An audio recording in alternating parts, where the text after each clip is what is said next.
Many Muslims claim that God revealed scientific facts in the Quran long before modern science discovered them. Here are the main ones. Number 1. The Quran describes the fertilization process and embryonic growth before it was known about. This is false. The writings of Aristotle, Hippocrates, Galen and others describes these things long before the Quran, and the Quran is simply drawing on knowledge that is prevalent at the time. In fact, it appears to repeat not only the accuracies of Greek ideas, but their inaccuracies also. The Quran says, "Inna khalaqna al-insana min nutfatin amshajin." We created man from a drop of mingled fluid. This sounds very much like the germinal fluid that Hippocrates spoke of when writing about male and female reproductive fluids. The Quran also says, خُلِقَ مِن مَاءٍ دَافِقٍ يَخْرُجُ مِن بَيْنِ الصُّلْبِ وَالتَّرَائِبِ. Man is created from a drop emitted, proceeding from between the backbone and the ribs. This description reflects the view of Hippocrates, common in the 5th century, that semen comes from all the fluid of the body and passes through the kidneys on the way to the penis. We now know that it comes from the testicles. It is also worth noting that the Quran always mentions the semen, but nowhere does it mention the female egg or the actual process of fertilization, which one would expect to be in any basic description, if it was known about by the author.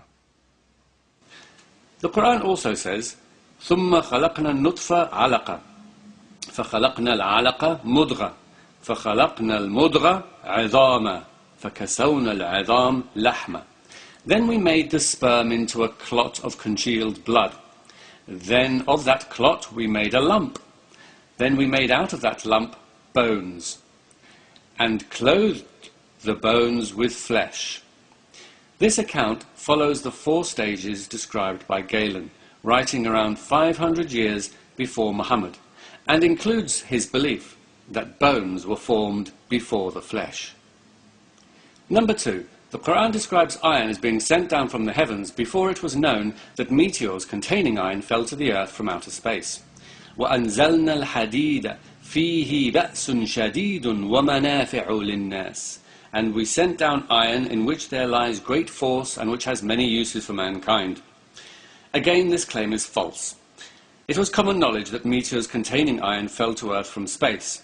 The ancient Egyptian word for iron was metal of heaven, and the Babylonians had a similar word.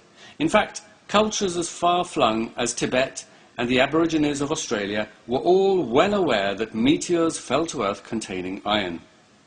Actually, all elements on earth came from outer space. By singling out iron, the Quran only appears to reveal its ignorance of this fact. Number 3.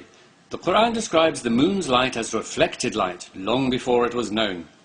وَجَعَلَ الْقَمَرَ فِيهِنَّ نُورًا وَجَعَلَ الشَّمْسَ سِرَاجًا. And he made the moon as a light in their midst, and made the sun as a lamp.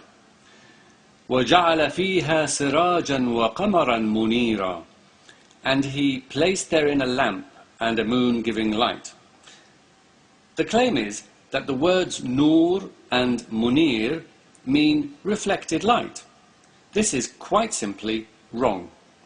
Nur means light and is used many times to refer to God himself, and so obviously cannot mean reflected light.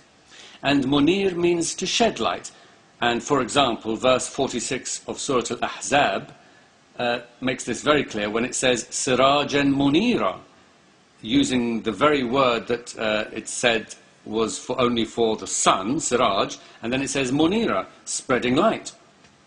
But even if we were to accept the meaning they give, it was already known that the moon's light was reflected light, and 1,000 years before Muhammad, Aristotle described a lunar eclipse that makes this very clear. Number 4. The Quran mentions that salt water and fresh water don't mix before this was known. وَهُوَ الَّذِي مَرَجَ الْبَحْرَيْنِ هَذَا عَذْبٌ فُرَاتٌ وَهَذَا مِلْحٌ أُجَاجٌ وَجَعَلَ بَيْنَهُمَا بَرْزَخًا وَحِجْرًا مَحْجُورًا.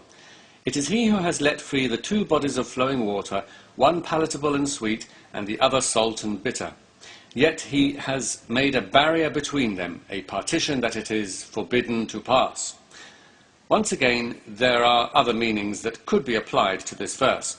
However, if we accept the meaning given, it was already known about anyway, And 1,000 years before Muhammad, Aristotle wrote, "The drinkable sweet water then is light, and is all of it drawn up. The salt water is heavy and remains behind." Number 5. The Quran reveals the Big Bang before it was known about.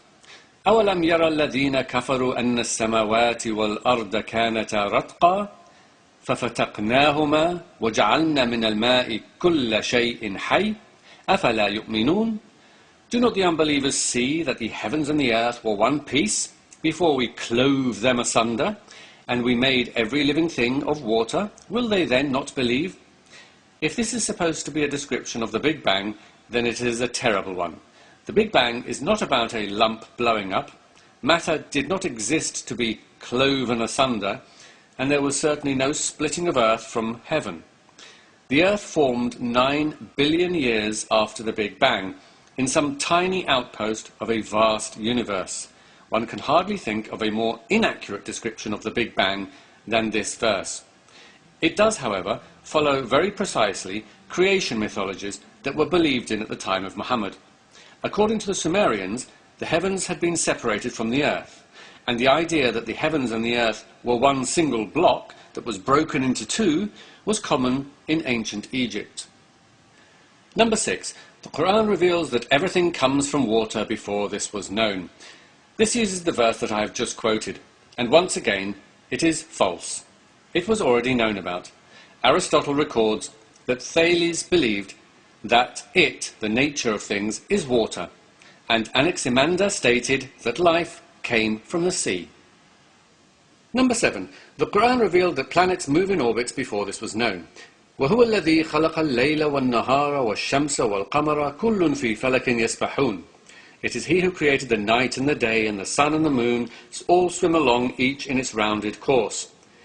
This verse clearly reflects the view current in Muhammad's day that the sun, moon and planets all move around the earth. There is absolutely nothing in this verse that suggests anything else. Number 8. The Quran reveals an expanding universe before this was known. وَالسَّمَاءَ بَنَيْنَاهَا بِأَيْدٍ وَإِنَّا لَمُوسِعُونَ. We have built the heaven with might, and we it is who make the vast extent thereof.